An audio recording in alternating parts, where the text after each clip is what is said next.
People's Circus, a story about Alexander Calder, by Tanya Lee Stone, illustrated by Boris Kolokov.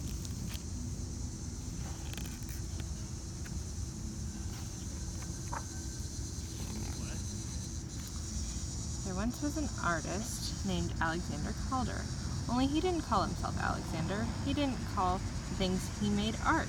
Everyone called him Sandy. He had began making his objects since he was a kid. Sandy's mother was a painter, his father was a sculptor. Even though they moved from Pennsylvania to Arizona to California to New York and back to California, his parents always made sure Sandy had a workshop and tools. He made his friends toys and jewelry from scraps of wood, leather, and wire he would pick off the street. Sandy built his sister Peggy a castle for her doll, complete with a moat. He and Peggy made toy animals and played circus in the workshop. Even though Sandy loved creating things, he didn't always want to be an artist. He went to college and learned more about making things by studying to be an engineer. Sandy had different jobs, but never really liked any of them. Then he worked as a fireman in the boiler room of a ship. One night, he was sleeping up on deck, sailing between San Francisco and New York. When he woke, he was awestruck. On one of the sides of the ship was a fiery red sunrise.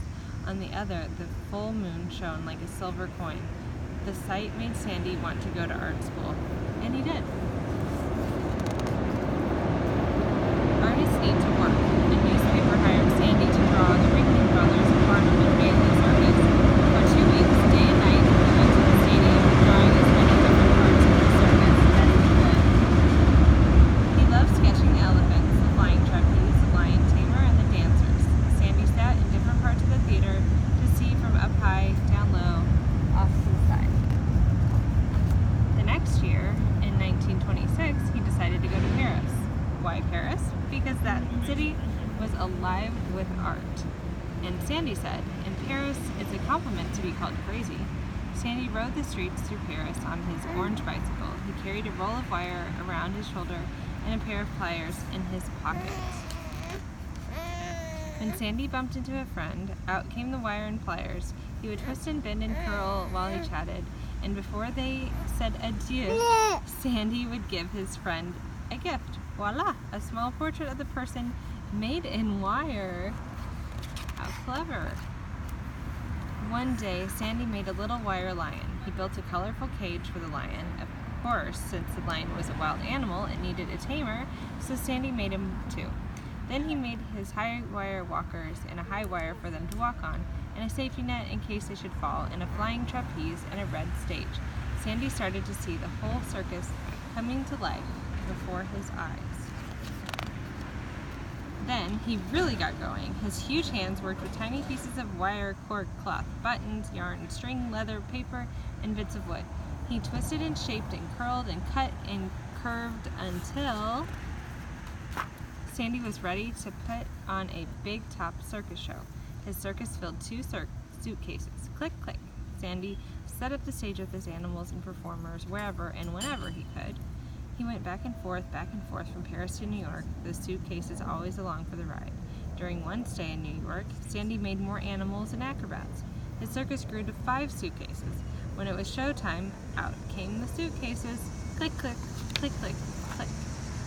A friend wound up the gramophone to start the music. Sandy boomed a greeting to his audience in the voice of his wire ringmaster, Monsieur Loyal. Announcing the performance was about to begin. On his knees, the bear of a man worked with springs and strings and levers in his clever creations, making them leap, run, and dance. Hear the whistle blow, horns blare, see the flying Filipinolines fly, the lion roars, the lion tamer tames, seals bark, tossing a ball from nose to nose. Rigolette, the strong man, bends to his toes and raises a huge barbell high above his head, showing off for his beloved bearded lady. Horses gallop, birds flutter, dogs dance on whirly, twirly legs.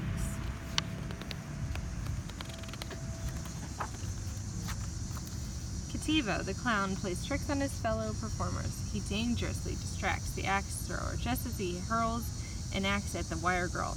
Oh no, injury under the big top. But never fear, help is on the way. Sirens wail. 2 wire rescue workers race in to carry the girl off on a teeny tiny stretcher. Sometimes the show went on for hours. There were chariot races and bucking broncos, a belly dancer, a camel, and a kangaroo. Sandy crawled around on his hands and knees, arranging his wire animals and circus folk, setting them in motion to perform for the crowd. After the grand finale, he brought them all back for a bow. Encore, encore! The crowd laughed and clapped and cheered for more.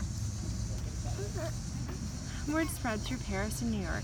Everyone wanted to see Sandy's circus. They loved how full of joy and fun it was. They loved how Sandy's work was always in motion. People said he has discovered in playing a new world. His art has the force of the ocean. Sandy delighted his crafting things that moved.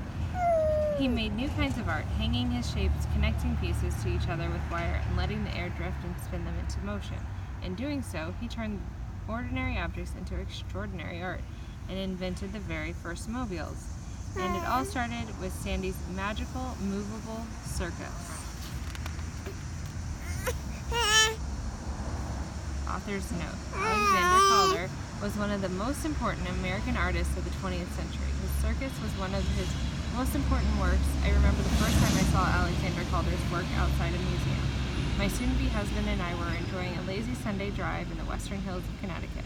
As if by magic, in the midst of cows and serene country roads, a large yard appeared, filled with bright, bold sculptures.